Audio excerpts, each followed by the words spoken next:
Creating a photograph means following 1,000 little steps.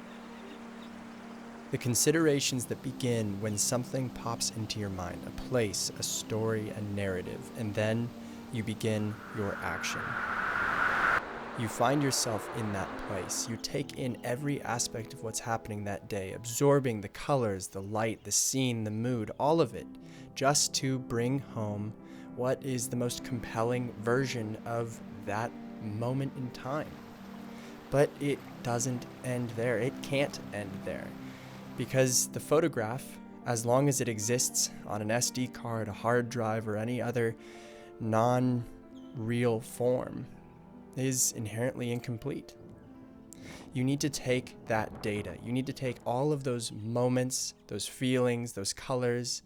You need to bring it all together in the editing process. Complete that photograph. Today, I'm going to show you how.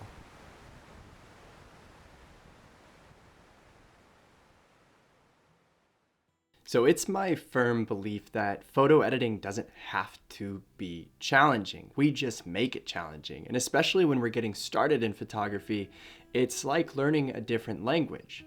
But the only way to get better, just as with learning another language, is to provide an outline or a structure that you can ultimately start to digest everything through.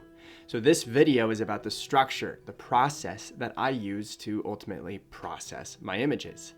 Now I should point out a few things outright that I think are really, really important considerations before you get started. It doesn't matter which camera you buy, how expensive it is, or how expensive the lens on it is.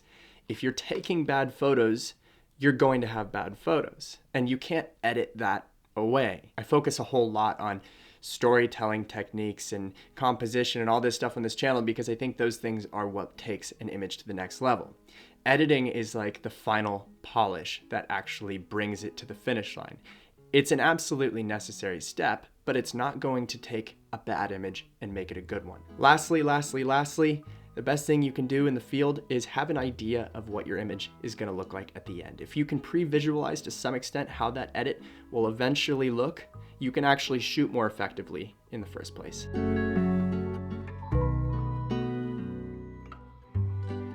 Okay, we have a couple of images that we can look to edit today. And if I can get my edit through on the first one in a reasonable amount of time, then maybe we'll hop into the second one. But first, let's start with this image. To get started, this is a photo from the Pancake Rocks on the west coast of New Zealand. These are not actually the Pancake Rocks themselves, but this is just a really, really cool, in my opinion, composition from that space. It was very interesting to see how the water from the ocean kind of eroded away this large hole. And it was just an incredibly unique scene, something I really gravitate to where it feels a little otherworldly. So that is what drew me into this. And to get started with the editing portion, before I get into the framework or anything I actually am going to do to the image, I want to do one very important thing. I want to clean up my workspace. So this means getting rid of the left panel, the bottom panel, which is the library, the top panel, and the left panel was the presets panel. So I'm getting rid of these just to make sure I have as much workspace as possible, because for someone like me working on a laptop, it's really, really crucial to be able to see as much of the image as large as possible. Now the last thing I want to do, and this is a little bit of personal preference, but I prefer to work with the background as white. You can change it to black, dark gray, whatever you prefer, but I have it as white because, quite frankly, I look at it this way.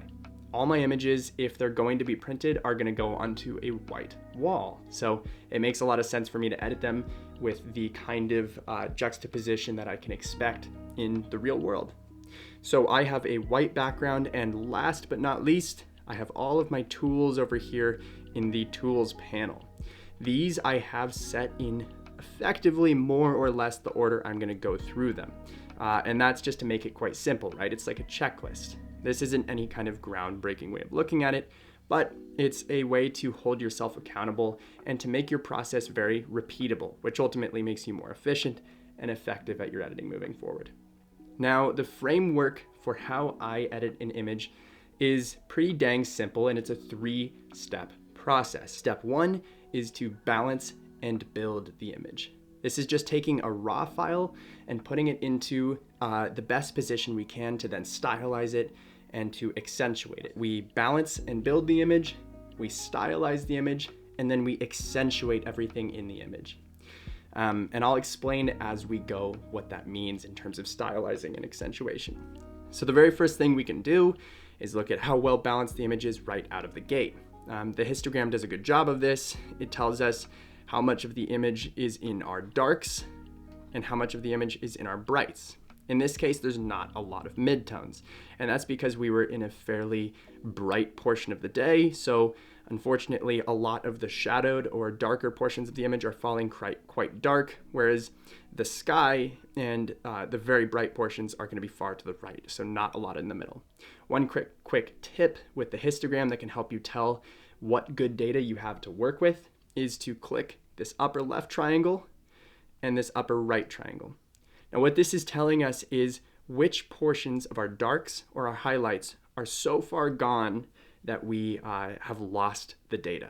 So as an example, well, let's darken this down and you can see the blue seeping into the image. This is telling us where the darks are now so dark that they are crunched to the point that there's no more information. Now inversely, if we bring it right up, the red indicates where the image has been killed. There is no data in those highlights anymore because it's so bright, we have completely gotten rid of any information there. So in terms of balancing the image, what I'm trying to do is take this very flat raw file and build it to a position that I want to start stylizing over. So in this case, and in most cases, I'll drop my highlights, I'll raise my shadows, let's say -45 on the highlights. I'll usually go between -20 and -50. And then shadows in this case, because there is quite a lot of those darks, I'm gonna lift those up to 50. And double click if you want to redo something, or undo something. If I wanna undo that change to the shadows, you just double click that. See how this affects all those dark places, bringing up and introducing more information in the darkest portions of the image. Now, the blacks and the shadows do something very similar, but it's worth understanding the difference. Blacks are focusing on just the very darkest portions of the frame, whereas shadows are focusing on all dark portions of the frame.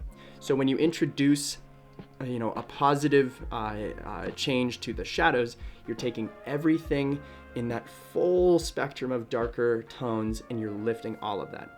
Whereas with blacks, you're only influencing the very darkest parts of the image. And it may seem at this point like all I'm doing is flattening the image, and that's pretty much true. I am really doing what I can to just bring it to a really neutral position so that I can start to build it. So we've taken this, we've created a fairly neutral profile for the image. And notice I'm not touching the white balance, I'm not touching the color profiles, I'm not doing anything like that. I'm just focusing on the very basics here. And then for me, this is my style. If you look at my images, you'll see this in just about every photo I do because I prefer a fairly ethereal edit and I don't like a very digital look. I tend to drop my clarity by 10. So that's gonna be -10. And we're not gonna touch vibrance or saturation at this point. So we can go ahead and close the basics tab for just a moment because now we're gonna get into the tone curve where we're gonna start influencing the contrast. I do not use the contrast slider. I just don't do it. I also avoid introducing clarity for the sake of contrast. What I always do for contrast is introduce a basic S-turn curve. Let's add a point on our highlights, our midtones, and our shadows. And I'm introducing a basic S-curve here. Lifting up my highlights, maybe not quite that much. Dropping my shadows just slightly. Oh, gotta be careful there. Dropping my shadows just slightly. That's maybe a little too much. And then what I'll often do is just lift the tail here to introduce just a little tiny bit of softness to those shadows. Ultimately, it's saying we don't want pure black. All the way down, it allows for the possibility of pure black. We're lifting that up just slightly to get that just mildly faded look. I do the same with my highlights because in truth, the world doesn't experience pure white. Very rarely. There's a degree of spectrum to our highlights, and it's almost never pure white. That's going to be like looking straight into the sun. So I drop that just slightly to bring it towards a more real, more well-balanced position.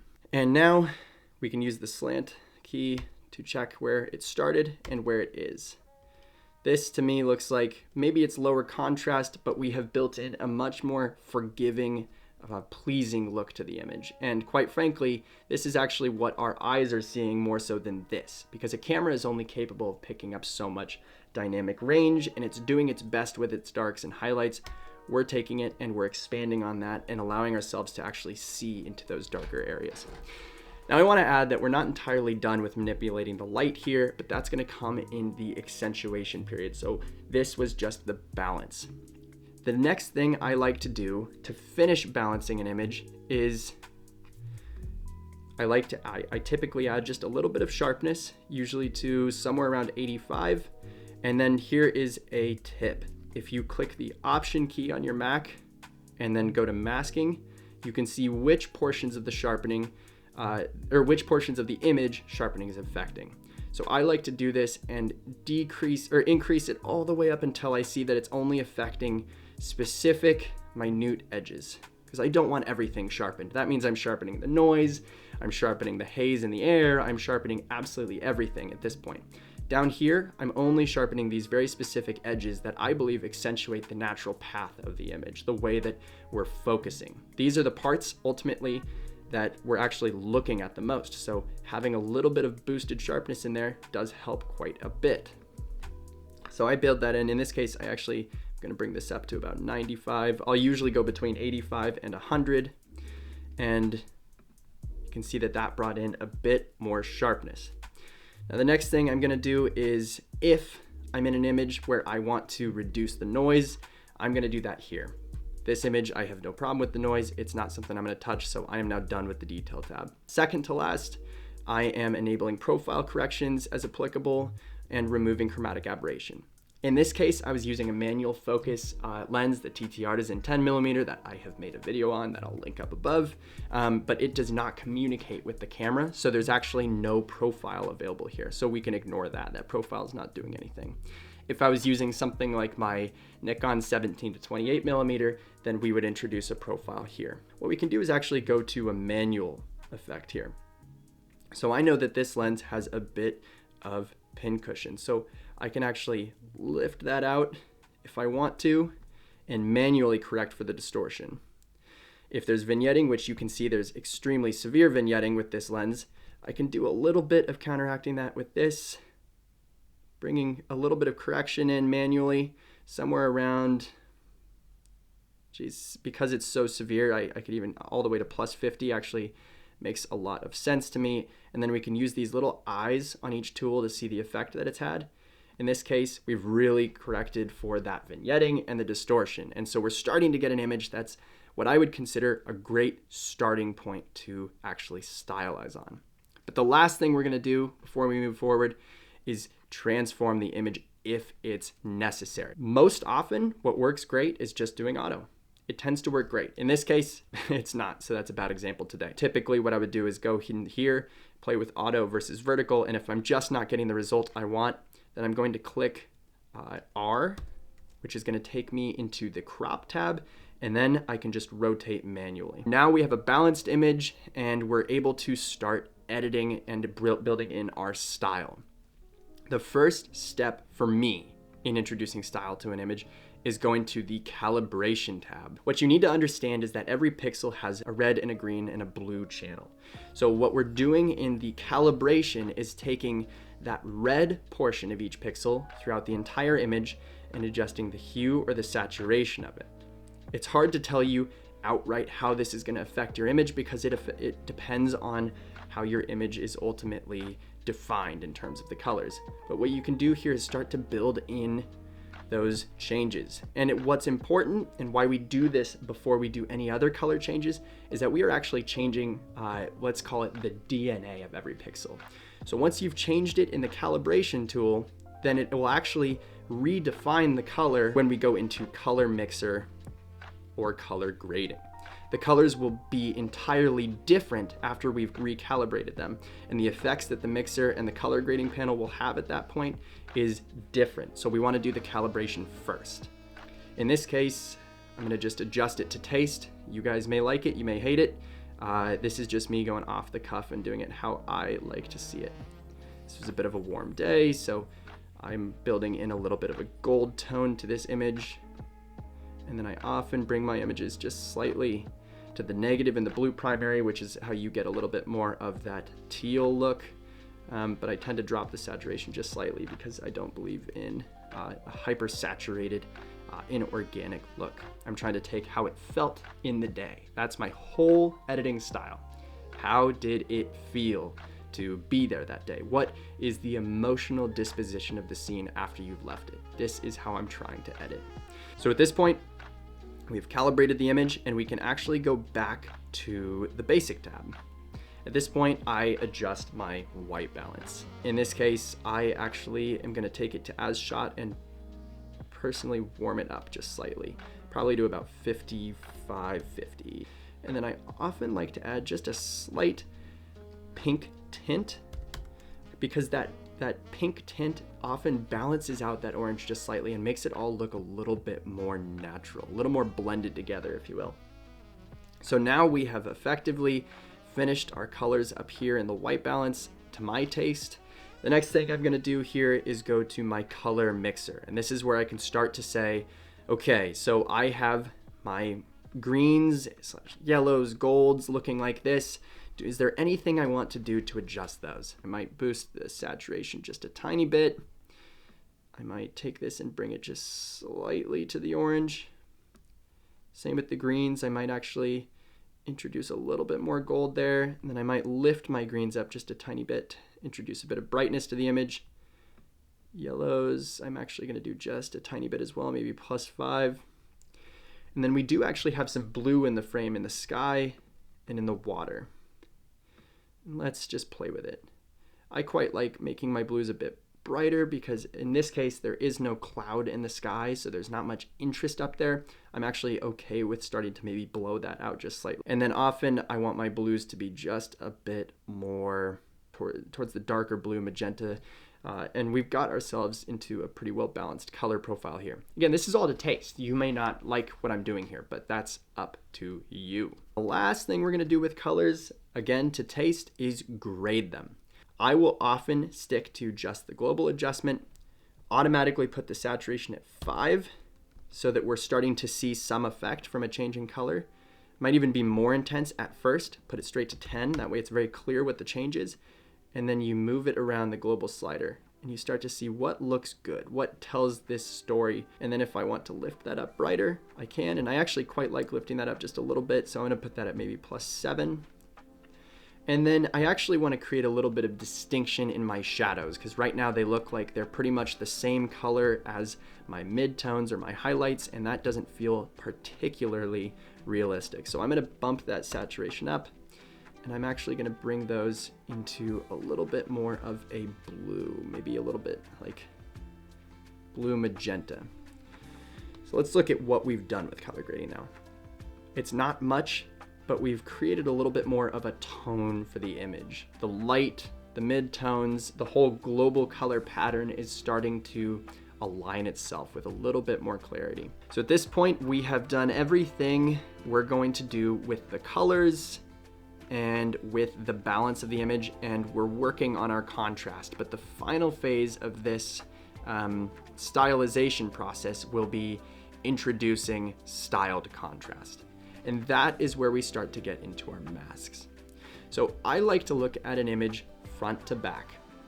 I am looking at, as a natural gaze, how am I working through the image as a viewer from the foreground to the background? And I'm adjusting using masks in order to direct the focus through the frame. In this case, we have this really beautiful outcropping rock. It has a little softness to it, but it's got this beautiful color. It's got these great vines on it, and these are all a big part of the story. They tell us where we are. They quite literally point us through towards the water, and I think it's really important to the message of the image. So I am gonna go in here, create a brush, make that much smaller, and I'm actually just going to increase the contrast by 0.2. And I'm actually going to increase the clarity. So we have an increased clarity of 10. I'm gonna add a little texture as well. So we're adding basically the biggest of the edges. So clarity affects the largest edges, whereas texture affects the finest. we are going to add a little bit of contrast or clarity and texture. And then we're boosting the exposure just slightly. And I may even drop the blacks by -5. So this is going to effectively introduce a fair amount of contrast to whatever I paint this over. So I'm going to paint that onto this rock because, again, I believe this is a cornerstone of the image. It's directing us through the frame, and it's also starting the way we want to tell the story. So we've built that mask onto this. Let's see how that looks. You can see that makes that pop a little bit. Now, I believe this mask is actually applicable throughout the frame. I think this is an effect that I want to use elsewhere. For instance, on this lining around this pit, that's where I want us to end on the image. So I'm going to build in a little bit more of that contrast through here too, a little bit more of the clarity, the texture, and the whites. Now, I actually think it's a little heavy-handed right now. So what I'm going to do is drop the preset amount, and I'm actually going to drop that to 80. That's just going to change the effect from everything we've done. It's rolling it back by 20%. So now it's a slightly more mild effect. I also quite like vignettes. So what I'm going to do is add another mask here. I'm going to go to a radial gradient. I tend to do a nice big one, feather it like crazy. Actually, in this case, I'm going to feather it out because I only want it to affect the outside. And then I'm going to the invert portion. And then one thing I pretty much always do, because I hate the look of a vignette in the sky, we don't want these weird bands of dark and light through our sky, I'm going to click the subtract button and select the sky. Now that gets rid of that. It's no longer affecting the sky in any way. It's only going to be affecting the earth that we see throughout the image. And I'm real subtle with my vignettes, but I'm going to do -0.15. And you'll see that adds just a little bit of darkness throughout the edges of the frame. It just begins to guide our focus inward, hold our gaze towards the middle of the image. One thing just to clean this up, another brush, I want to lift my shadows just a little bit more in very specific portions of the image. So I want to be able to see more in these parts. I don't want them to hide in the darks, right? These are important. They tell us. Any image, any part of the image that's not being used, it feels like it's kind of wasted space. And then one thing that I do, because I can see this light building here, this beautiful light, I'm going to take note of that because I want to come back to that when we get to the accentuation phase. We are in a pretty good position in terms of how we've styled the image. Going back to the start to now, I mean, I think we've built a bit of a clear vision. At this point, I'm usually going to crop the image because I've done all my edits. I see, generally speaking, how this thing is going to turn out. So I am going to crop it how I want to. Putting the interest of the frame on the upper third. I like centered subjects. The last thing I'm going to do is accentuate the image. Now, there are two ways to do this, and I'll show you both. First is going to be in Lightroom, so you don't need to use any other platform. I like an ethereal look to an image, and I accentuate by embellishing or by adding to the light that is already there. So that's going to be another thing we do with our masks. For me, I typically take, when I want to build in a lens flare, for instance, or light that mimics what's going on in the sky and what's coming into the frame, I'll build it through with a radial gradient to make it a natural path that the light is following. In this case, what I do is add just a little bit of exposure. I drop the clarity by about 25, and I will dehaze by about 25. No, in this case, about 15. Now this, to me, is a massive part of my style because we have now built in a very, very clear light source. We may even consider doing something similar over here on the right side, just very slightly, because it's also pouring in from this side. So let's see how that looks. And we can get rid of it if we don't like it. I like it because that is where the light is coming from. It's feeding through onto all these areas, onto this portion, and it's really adding to the atmosphere of the image to build that in. So guys, this is pretty much how I edit an image, and I go through this process every single time I do it. We're balancing and building the image. We're stylizing it through the use of calibration, color mixing, and color grading.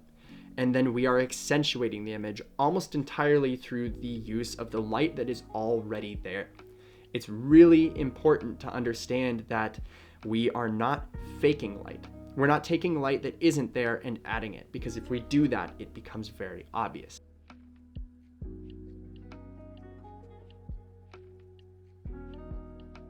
Now, as a bit of a bonus, a second way of doing this, I'm going to take us into Lightroom and show us how we can do this accentuation process in there. So the very first thing we're going to do is add a blank layer. This is something that we can build elements into that overlaps over the background layer. So we have the image, we're building in a blank layer here. What I do is I create a brush. I want this brush to be white, so we can see that that's white right there. That's happy, that's good. We can adjust the brush. I want the hardness to be as the least hard it can possibly be. And then I want the opacity to be 100%. And I tend to make a nice big brush, and we just do a single click.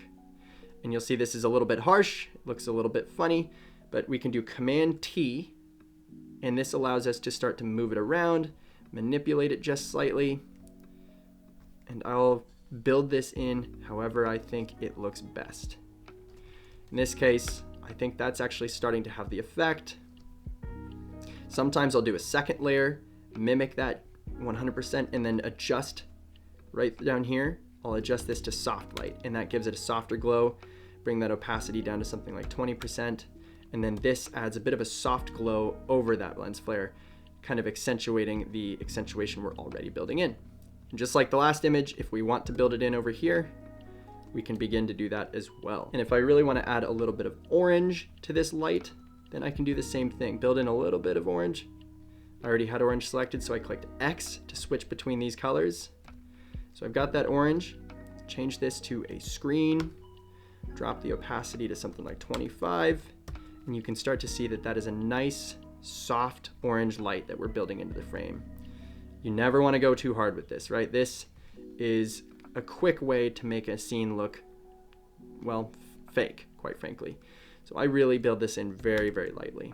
You'll see it only has the mildest of effects, but it can really affect the atmosphere of an image. So that wraps this image up, and I have taken long enough, so I am not going to worry about a second image. I hope this is really useful for you guys. This is my process. This is what I've been doing hundreds and hundreds of times over again for years now, and it's repeatable. I'm balancing and building, I'm stylizing, and I'm accentuating, and I'm doing it all to taste. So I hope that helps, and if you have any questions at all, just let me know in the comments down below. I'd love that. All right, thanks. Have a good one.